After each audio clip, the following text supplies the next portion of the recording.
સમાજોએ નક્કી કરવાની અથવા એક સમાજને બીજા સમાજથી હરીફાઈ કરવાનું જો કોઈ માધ્યમ હોય તો શિક્ષણ છે. શિક્ષણ ઉપર કરો ને. વાણિયાની સમાજના ક્યારે કોઈ સંગઠનો જોયા જ નથી.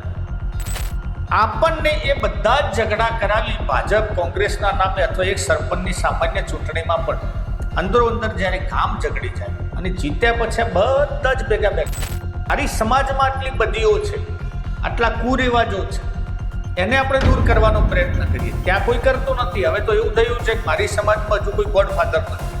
મારી સમાજમાં કોઈ હજુ ડાકુ કે યાર કોઈ મોટો બુટલેગર પાક્યો. ગુજરાતમાં દારૂ તો મળતો નથી, એની દુકાનો નથી. ચોક્કસ હોમ ડિલિવરી ચોક્કસ છે, પણ આપણે ક્યાં વેચાતો નથી.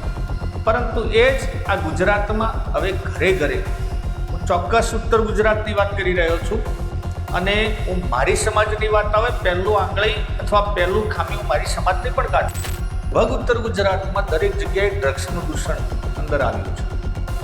ક્યારે કોઈ સમાજે આની ઉપયોગ પેલી કરી એમ તો ભાઈ આજે સમાજ ભેગી થઈ અને જે વ્યક્તિ ડ્રગ્સનો ધંધો કરે છે અથવા ડ્રગ્સનો ધંધો કરતો હતો એની સમાજ બહાર મૂકવો છે, આવું કોઈ પહેલ.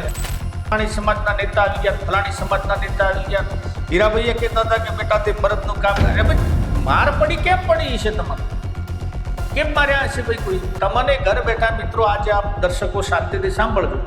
તમને ઘર બેઠા કોણ મારે?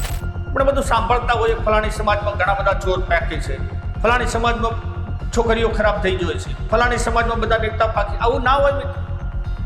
એ તો આપણને પારકી થાળીમાં કાં તો લાડુ મોટો દેખાય છે યા કોઈકનું દૂષણ એટલે કે કોઈકને ઘસવાની આપણે ટેવ પડી ગઈ. સીધી રીતમાં FIR લઈ અને પોલીસનું કામ કરે.